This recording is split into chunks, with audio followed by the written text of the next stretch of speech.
Chelsea 5, Charlton 1. What a performance. You know what? It doesn't matter who the opposition was. What mattered was the win. And it did not matter who was in charge for that. I just wanted to see goals. I wanted to see a convincing win and a style of play that was a little bit different to what we already been watching in the last few weeks.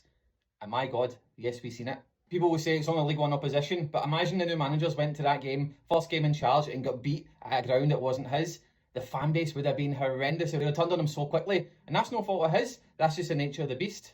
He's in a position which a lot of people feel he shouldn't be in, but all he needs to do is win games of football, and that will quickly turn around like he did last night. I've seen a different identity of the team straight away. Doesn't matter who you're playing against, as long as there's a bit of a tactical announced difference, which there was. You can see the triangles in the midfield, the passing, one-touch passing move, and you also seen how direct the wingers wanted to be, as well as overlapping. There was a lot of overlaps coming from that right-hand side. Hato, fair play to him, in the positions he was number 10 sometimes. He was brilliant. This could be the unlocking of him, working with these younger players. This is something that he is renowned for. So let's hope this is going to be something we see in the future. Thought Guiu was excellent. He's pressing, he was just charging things down. There was relentless energy. I'm so glad he got his goal in the end. I thought Gittens looked different. He looked so much more dynamic. He was taking his man on so direct. I think a right wing position could actually be somewhere that he actually thrives on, because he's really good at getting down that byline and swinging a ball into the box.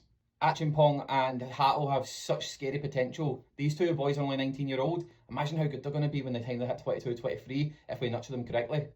The double pivot of Caicedo and Santos, excellent. And again, I know it's a lower opposition, but that could have easily been a banana skin that game, especially going to a tough, tight crowd where it was like that. Because as soon as they got that goal back, you heard the atmosphere, it changed. So luckily we done the right thing and brought on some experienced players.